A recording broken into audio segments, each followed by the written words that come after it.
मुद्दों पे अगर कुर्बानी के लिए स्पेसिफिकली उनको ये काम करना था तो उनको 1 महीना पहले से कुछ डायरेक्टिव मेजर्स देनी चाहिए। हर साल तुमको बकरीद पर कुर्बानी देनी है तो हर साल तुम सुधर नहीं सकते हो। तुमको सुधारने के लिए कानून ही लाना पड़ेगा। तुम लोग सुधरने का नाम नहीं ले रहे हो। ये हमारा घर है, हमारे पुरखों का घर है, हमारे बाप दादाओं की भूमि है। हमें चैन से रहने दो। अजीज, हैदराबाद में ये सारी नेतागिरी हैदराबाद में, ये मुंबई है, ये महाराज छत्रपति शिवाजी महाराज, छत्रपति संभाजी महाराज की भूमि है। यहाँ पर नौटंकी करोगे ना तो नौटंकी का हिसाब किताब यहाँ पर हम लोग बराबर से करना जानते हैं। दफा हो जाओ यार। कि जैसा अभी आनंद दुबे जी कह रहे थे कि चले जाओ, महाराष्ट्र छोड़ के चले जाओ, वो लगातार उकसावे की बात कर रहे हैं, लगातार धमकी की बात कर रहे हैं। अरे तो भाटी साहब अपने घर में ले जाके काटो ना, खूब खाओ, लोगों को भी खिलाओ। तकलीफ है तो आनंद दुबे को मत छेड़ो। तो हेलो दोस्तों, नमस्कार, जय श्री राम। दोस्तों आज का एक और डिबेट वीडियो काफी धमाकेदार होने वाला है, क्योंकि आज के डिबेट में हमें देखने को मिलने वाले हैं शिवसेना के प्रवक्ता आनंद दुबे और दूसरी तरफ समाजवादी पार्टी के प्रवक्ता राजकुमार भाटिया। दोस्तों खुले में बकरे की कुर्बानी ना दिया जाए, इसी को लेकर आज का ये डिबेट चलने वाला है। लेकिन राजकुमार भाटिया और डिबेट में बैठे कुछ और लोग जो इस चीज़ का विरोध करते हैं और विरोध करते करते हिंदुओं पर ही आक्षेप लगाने लगते हैं। फिर उसके बाद आनंद दुबे इन्हें डिबेट में अच्छे तरीके से धोते हैं और धोने के बाद बेइज्जत भी करते हैं, जिसे आपको देखने और सुनने पर आनंद आ जाएगा। तो दोस्तों आज के इस डिबेट में आप लोग शुरू से लेकर अंत तक बने रहिएगा और डिबेट को पूरा सुनिएगा, तभी आप सभी को यह पूरा डिबेट समझ में आएगा। और वीडियो अगर आप लोग को अच्छी लगेगी तो वीडियो को लाइक करिएगा, चैनल को हमारे जरूर सब्सक्राइब करिएगा। आइए आज की शानदार डिबेट को स्टार्ट करके देखते हैं। चलिए शुरू करते हैं। चित्रा जी, पहले मूल बात पे जाना चाहिए।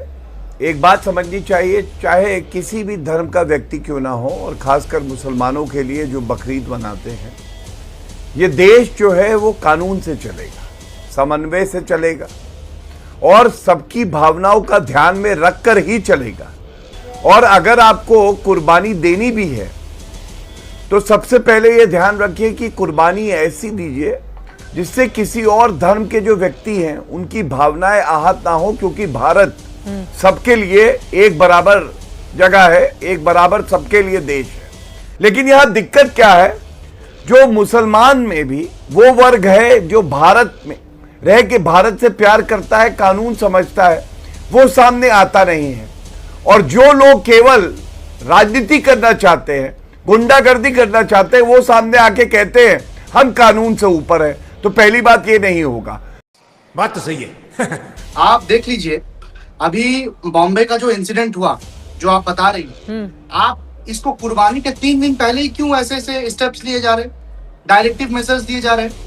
अगर इतना ही प्रशासन को, एडमिनिस्ट्रेशन को और बाकी सब मुद्दों पे अगर कुर्बानी के लिए स्पेसिफिकली उनको ये काम करना था तो उनको 1 महीना पहले से कुछ डायरेक्टिव मेजर्स देनी चाहिए। और एक बात, कुर्बानी करने से अगर किसी का प्रॉब्लम हो रहा है या किसी को इश्यू हो रहा है तो हम पूरे हिंदुस्तान के लोग जो लोग कुर्बानी को कुर्बानी करते हैं, हम तो बोल रहे हैं ना कि आप काव को, जो हमारे बीफ है, बीफ आप हर जगह पे जाकर बीजेपी वाले लोग बंद करा रहे, गौरव ये वो कर रहे। मेरा एकदम ओपन खुला आपके चैनल के माध्यम से, गौरव भाटिया जी के माध्यम से उनको, सरकार को एक मैसेज है कि आप बीफ को नेशनल, काव को नेशनल एनिमल घोषित करें। ठीक है, पहले आनंद दुबे जी का रुख करते हुए, आनंद दुबे जी सीधे आपके पास आते हुए, आप चूंकि हिंदू धर्म के लोगों को ये भी लगता है कि बकरियां लाकर सोसाइटी में खड़े करना, उनके लिए शेड बनवाना, ये सब कुछ सनातन धर्म को मानने वालों को चढ़ाने के लिए ज्यादा है, अपनी परंपरा को निभाने के लिए कम है। जब पहले से ही गाइडलाइन है, आप खुले में नहीं काट सकते, इस तरह से किसी भी सोसाइटी में इस तरह की इजाजत नहीं दी जा सकती।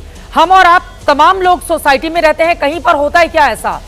तो कुर्बानी के नाम पर आप अगर इस तरह का कृत्य कर रहे हैं तो कानून का राज चलेगा। कानून ने अपना काम किया तो उसका तो वेलकम होना चाहिए। आनंद दुबे जी, मैं अभी दानिश अजीज को सुन रहा था, जो MIM के नेता हैं, वो कह रहे थे कि भाई 1 महीना पहले से गाइडलाइन लाओ, ये कर। अरे क्यों भाई, क्या जरूरत है?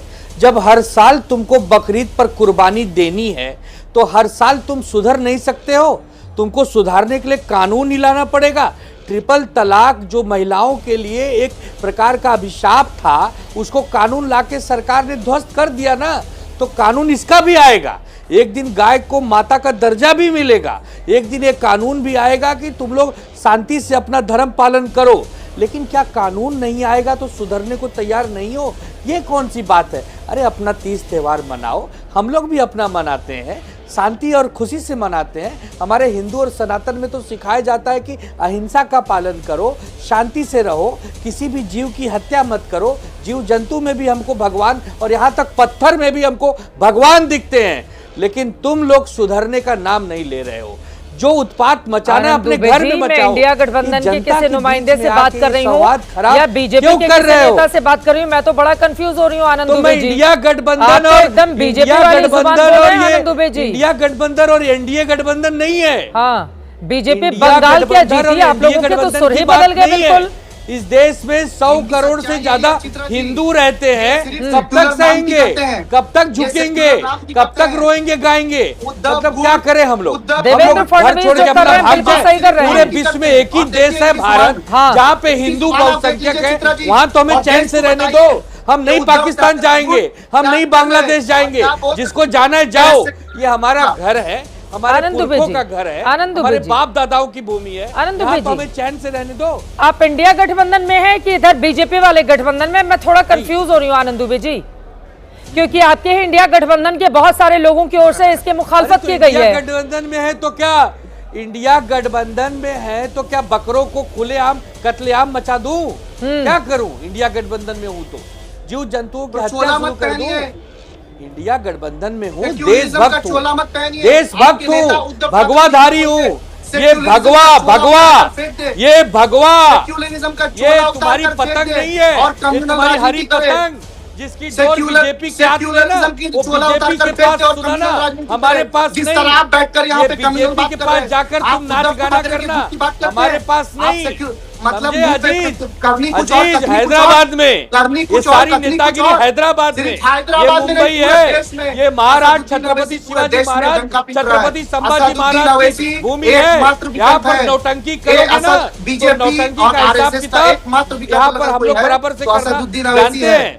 दफा हो जाओ यहाँ पर तुम्हारी नेतागिरी नहीं चलेगी। यहाँ भड़काओ मत लोगों को। सच्चाई सामने ये महाराष्ट्र है, जो करना है नियम में रहो। बड़ा मुश्किल होता है मेरे लिए तो, रोज रोज बड़ा मुश्किल हो रहा है आजकल। और जब भी गेस्ट को विपक्ष से बुलाए वो सत्ता पक्ष की जुबान बोलता है, कुछ लोग सत्ता पक्ष वाले इधर। मुझे समझ में नहीं आता आनंद दुबे जी। अब मैं चूंकि इधर उधर जाने की बजाय सीधे राजकुमार भाटी जी के पास जाऊंगी। वैसे तो बनता ये है कि इंडिया गठबंधन के बाद किसी एनडीए वाले के पास जाए। संगीत रागी जी बड़े खुश हो रहे हैं, उनको लग रहा है उनके दिल की बात तो आज आनंद दुबे ने ही कर दिया। संगीत जी की खुशी की वजह क्या है मैं जानूंगी, लेकिन उसके पहले राजकुमार भाटी जी, आनंद दुबे जो कह रहे हैं वो क्या गलत है? राजकुमार भाटी जी, आपके इंडिया गठबंधन के सहयोगी हैं, चाय समोसा दिल्ली में इनके साथ मिलकर आप लोग खाते हैं। देखिए उन्होंने बकरीद को लेकर अपने किस तरह से भौएं तरेरी हैं। उन्होंने कहा बकरा खुले में नहीं कटने देंगे, कुछ भी हो जाए, और सनातन का देश है। नहीं, आनंद दुबे जी हूबहू संगीत रागी जी की भाषा बोल रहे हैं। कारण तो मुझे नहीं पता कारण क्या, लेकिन जो संगीत रागी जी भाषा बोलते रहते हैं वही हूबहू उन्होंने बोली है। अच्छा, लेकिन चित्रा जी, मेरा मानना यह है कि हमारे देश में लगभग 8 धर्मों के मानने वाले लोग रहते हैं। सबके अलग अलग तीज त्यौहार हैं, अलग अलग भाषा है, अलग अलग संस्कृति है, अलग पहनावा है। विभिन्नता में एकता का देश हमारा देश कहा जाता है। यहाँ अलग अलग तरह के तीज त्यौहार संस्कृतियाँ हैं। सरकार का फर्ज बनता है कि भारत का हर नागरिक अपने त्यौहार को शांतिपूर्वक बना सके, कोई किसी के त्यौहार में बाधा उत्पन्न न करे, कोई किसी को धमकी ना दे, कोई किसी को सुधारने की या भगाने की। जैसा अभी आनंद दुबे जी कह रहे थे कि चले जाओ, महाराष्ट्र छोड़ के चले जाओ, हिंदुस्तान छोड़ के चले जाओ। अब वर्तमान शासन में पता नहीं ऐसा क्या खराब हो रहा है कि हर तीज त्यौहार पे तनाव पैदा हो जाता है, किसी भी धर्म का त्यौहार हो। हमारी भी जब कांवड़ यात्रा चलती है तो उस समय भी और ये तनाव पैदा करने में सरकारी पक्ष के लोगों की भूमिका होती है। सरकारी पक्ष के लोग कई दिन पहले से धमकी देने लगते हैं, कई दिन पहले से आपत्तिजनक भाषा बोलने लगते हैं। देखिए, मैं बिल्कुल भी इस समर्थन में नहीं हूं कि सार्वजनिक स्थानों पर कुर्बानी की जाए। चल झूठा। और मैं आपको ये भी बता दूं कि मैं प्योर वेजिटेरियन हूं, मैं नॉन वेज का सेवन नहीं करता। झूठ पे झूठ, झूठ पे झूठ। और हमारे यहाँ दादरी में तो 50,000 के करीब मुस्लिम भाई रहते हैं और खूब बकरीद शानदार तरीके से मनती, लेकिन मैंने कभी सार्वजनिक स्थान पर कुर्बानी होते हुए नहीं देखी। और ये कहना भी बहुत आपत्तिजनक है कि तुम पशुओं को काटते हो, ये करते हो। बलि की प्रथा तो हिंदुओं में भी है, दूसरे समाजों में भी है, दूसरे धर्म के लोगों में भी है। अपने अपने संस्कृति, अपने अपने वो हैं, तरीके हैं तीज त्यौहार मनाने के। तो हमें कोशिश ये करनी चाहिए कि उत्तर देश देना में चाहता शांति हूं। बनी रहे, भाईचारा बना रहे और व्यवस्था बनी रहे। व्यवस्था ना बिगड़े। जो सरकार कोई नियम बनाती है, प्रशासन कोई नियम बनाता है, तो हम सब लोग उसका पालन करें। इसमें क्या राजकुमार भाटी जी, ऐसे इंडिया गठबंधन का क्या फायदा कि सारे के सारे बीजेपी की भाषा बोले? राजकुमार भाटी जी, आप समझ रहे हैं इसका मतलब क्या हुआ? हमारे घर में कोई आके बकरा काटेगा तो हाथ जोड़ के उसका स्वागत करूंगा। हमारे घर में, जिस घर में हम रहते हैं, वहां आकर कोई काटेगा तो क्या मैं उसका स्वागत करूंगा, उसे भगाऊंगा? राजकुमार भाटी कह रहे हैं कि बकरीद तो सालों से मनाई जाती है। मैं अपने धर्म के प्रति, मुसलमानों के त्योहारों में ही आप लोगों को याद आ जाता है सारा नियम। तो अपने घर में, अरे तो भाटी साहब अपने घर में ले जाके काटो ना, खूब खाओ, लोगों को भी खिलाओ। को तकलीफ है तो आनंद दुबे को मत छेड़ो। आनंद दुबे को नहीं, संगीत रागी जी के पास जाते हुए एक बार राजकुमार भाटी जी ने जो बात कही है उस पर भी संगीत रागी जी आपकी प्रतिक्रिया। और आनंद दुबे की बात पर आप इतने खिलखिला के हंसने लगे थे, अब सही बात तो कही उन्होंने संगीत रागी जी। देखिए, मैं इसलिए खिलखिला करके हंसा क्योंकि आनंद दुबे स्वाभाविक तौर पर वही हैं जो वो बोल रहे हैं। उद्धव जी स्वाभाविक तौर पर वही हैं जो आनंद जी बोल रहे हैं, लेकिन क्योंकि वो बाला साहब की विरासत है, तो जो आज वो बोल रहे हैं वो उसमें बाला साहब की हमें ध्वनि सुनाई पड़ रही है। इसलिए मैं खिलखिला करके हंस रहा था कि कहाँ आप गलत जगह हैं, दूसरी जगह आप बेकार में पड़े हुए हैं और अलग भाटिया जी के संप्रदाय में आकर के आप जुड़ जाइए। और भारतीय जनता पार्टी आज के दिन में उनका बड़ा भाई है, इसे स्वीकार करके महाराष्ट्र की राजनीति में आ जाएं। संजय जी भी आपकी बात सुन रहे हैं गौर से, संगीत रागी जी। अब दूसरी बात मैं कह रहा हूँ, बहुत है। आप जहां सबसे बड़ी, जिसे कहते हैं मक्का और मदीना की धरती, सबसे मुसलमानों के लिए पवित्र है, आपको जान करके हैरानी होगी कि, हैरानी नहीं होगी, ये सभी जानते हैं, लेकिन भारत के मुसलमान उस पर आंख में पट्टी बांध लेते हैं और हमारे सेकुलर नेता भी पट्टी बांध लेते हैं। सऊदी अरब में नहीं होता है, बहरीन में नहीं होता है, कतर में नहीं होता है, यूएई में नहीं होता है, लेकिन भारत में हम करेंगे। और भारत में क्यों करेंगे? क्योंकि हमको हिंदुओं को चिढ़ाना है। क्यों? क्योंकि हिंदू तो उनके लिए काफिर हैं और काफिरों को चिढ़ा करके उनकी छाती पर मूंग दलते हुए हम सब काम करेंगे ताकि उनमें एक प्रकार की प्रतिक्रिया उत्पन्न हो। जिन मुस्लिम देशों का आपने नाम लिया, वहां पर कुर्बानी की प्रथा ही नहीं है, आप ये कह रहे हैं? या वहां पर स्लॉटर हाउस में कुर्बानी दी जाती है? ओपन में नहीं होती है, बिल्कुल, स्लॉटर हाउसेस में होती है, लाइसेंस लेना पड़ता है, इसके अतिरिक्त आप कहीं कुर्बानी नहीं दे सकते हैं। ठीक है, मैं वही बात, भारत के लिए जो काम वहां पर है उसे आप यहां पर लागू क्यों नहीं कर सकते हैं? भारत में जब वही बात करने की बात आ जाती है तो भारत का मुसलमान सड़कों पर उतर आता है। आप सोसाइटी रजिस्ट्रेशन एक्ट को पढ़ लीजिए, क्या उसमें इसकी व्यवस्था है? क्या उसमें यह प्रतिबंधित नहीं है? क्या मुंबई हाई कोर्ट ने इसके बारे में इंस्ट्रक्शंस पास नहीं किए हैं पहले? जरा उसको भी पढ़ लीजिए। इसके बावजूद यदि इस प्रकार की आप हरकत करते हैं तो शुद्ध और शुद्ध बदमाशी और हिंदुओं को चुड़ाने के लिए। ये बड़ी अच्छी बात कही आप। अखिलेश यादव के राज में यही लोग उत्पात मचाया करते थे, खुलकर के ओपन जगहों पर करते थे, प्रतिबंध नाम उनका नहीं चलता था। जिस प्रकार से ममता बनर्जी के राज में मुसलमानों ने गुंडागर्दी की बंगाल के अंदर और जो चाहा वही किया, वैसे ही अखिलेश यादव के राज में भी उनका वही काम था। क्या बात कर रहे हैं? लेकिन जब जिस व्यक्ति को अगर किसी चीज से आपत्ति और अपनी आपत्ति दर्ज करा रहा है तो कम से कम हमारी भावना का तो आदर करो। हमने तो सिर्फ इतना ही कहा, अब उसी में किसी को लग रहा है कि आनंद दुबे ने कहा देश छोड़ के चले जाओ, राज्य छोड़, ऐसा तो बिल्कुल नहीं कहा। हमने ये कहा कि जिस विषय से हमारी भावनाएं आहत होती हैं वो मत करो। इसमें न तो शिवसेना का कोई मतलब है, न बीजेपी का, न तो हिंदू मुसलमान, ये हमारी एक भावना है। बहुत सारे लोग खाते हैं, बहुत सारे लोग नहीं खाते हैं। जो नहीं खाते हैं उनका तो ध्यान रखो। राजीव, बड़ी बहुत ईमानदारी से दिल की बात आपको बताना चाहता हूं। मैं 1990 से, आज से नहीं, 1990 से लगभग 36 साल से इस पे बहुत सजगता के साथ नजर रखे हुए हूं।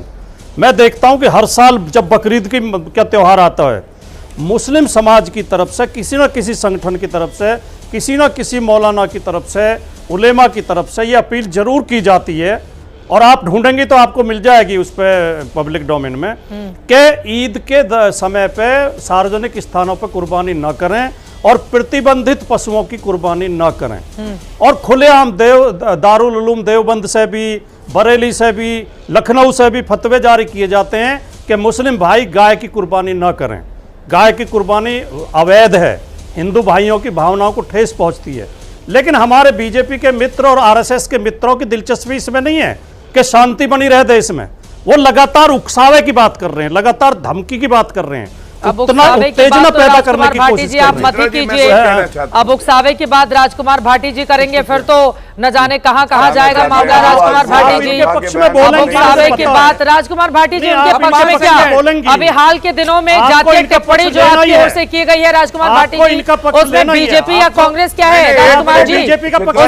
सर मैं तो सोच रही हूँ राजकुमार भाटी ना कहें तो ज्यादा अच्छा है, इस तरह की बातें राजकुमार भाटी जी ना कहें तो ज्यादा अच्छा है। मजा आया, और मैं ये जो मजा है हिंदुस्तान के हर व्यक्ति को देना चाहता हूं। दोस्तों आज का ये वीडियो यहीं पे खत्म हो चुका है। उम्मीद करता हूँ आप सभी को ये डिबेट पसंद आया होगा। तो आज के इस डिबेट के बारे में और राजकुमार भाटिया के बारे में आप सभी का क्या राय है, आप लोग अपनी राय वीडियो के कमेंट बॉक्स में हमें जरूर बताइएगा। और हाँ दोस्तों, वीडियो अगर आप लोग को अच्छी लगी है तो वीडियो को लाइक कर दीजिए और चैनल को सब्सक्राइब कर लीजिए ऐसी और भी वीडियो देखने के लिए, क्योंकि आप सभी लोगों को हमारे इस चैनल पर ऐसी शानदार डिबेट देखने को मिलती रहेगी। तो आप लोग चैनल को सब्सक्राइब करके बेल आइकन को ऑल पे प्रेस कर दीजिए और इस वीडियो को ज्यादा से ज्यादा मात्रा में शेयर कर दीजिए ताकि सब तक ये वीडियो पहुंचे और सब लोग इस वीडियो को देख सकें।